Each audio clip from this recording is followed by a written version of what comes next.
if radio is to survive, which I believe it will and I believe it can, it's got to get back to being live and local and getting involved in the community. Corporate radio may make tons of profits, but it drives people away. Radio works best when it's my friend, okay? Radio is a best friend to the audience. It does that very, very well, okay? Corporate radio doesn't feel like my friend. It feels like a machine. It feels like, wow, you know, there's just nobody there that knows me. They're not talking to me. They're really not. Halper got her start in broadcasting at Northeastern University's radio station, becoming the first female DJ in the school's history in 1968.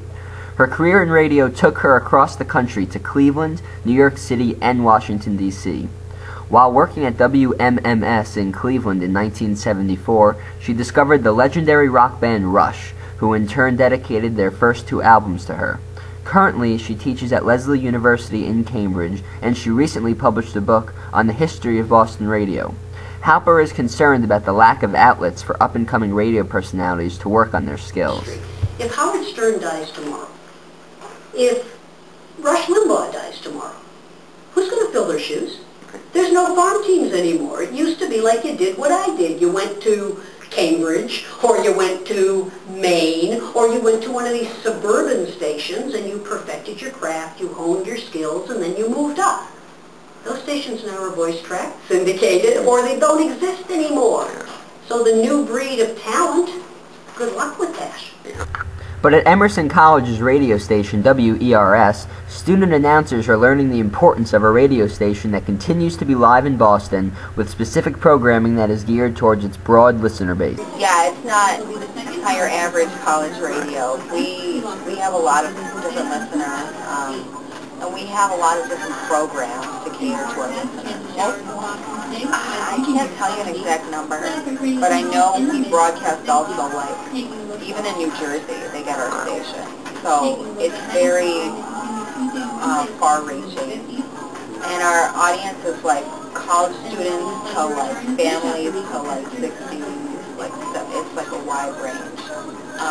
So like I said, our programming, they like cater to people. We have like a kids show where we only play kids music. We have like a talk show. We have reggae. We have rap at night. Good stuff, all of that. But is the younger generation still interested in radio? I stopped by Northeastern University's campus to ask students their thoughts about the industry and when they found time to listen. The radio personality is what I liked initially, and then the music they played following that personality was what got me into the certain genres that I'm interested in now, which is like hip-hop, pop, R&B. I paid for satellite radio. I paid for the smartphone app, so it's a little cheaper. It's $150 for the year, and it's a reasonable price for the amount of content that satellite radio has. I listen to the radio when I am in the car. I used to listen to it a lot when I was on co-op, not as much anymore because I don't drive as much during classes. I listen to satellite radio in my car to work in the morning, and I listen to FM 100.7 sometimes in the house, and I listen to the Northeastern station for the basketball games. I have Sirius Radio, which I don't know if I would have it if my parents aren't paying for it. I don't know if I would personally pay for it, but I listen to Howard music-wise. I listen to Sirius One, the pop music, and another station called The Pulse, which is 90s and 2000s. I was a fan of like this morning show that they had, and the morning show it was funny, it was entertaining, it was the current. Halper is optimistic about the industry, pointing to her young neighbors as proof that radio does have a future ahead of it. I got little 10 and 11-year-old neighbors. This new generation listening to radio. Who are they listening to?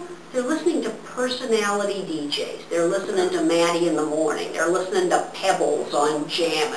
They're listening to Romeo on Kiss 108. These are personality DJs. They're not in a box somewhere. They're like in the studio in Medford or in the studio in Waltham. They know the community. They make appearances. They go to clubs.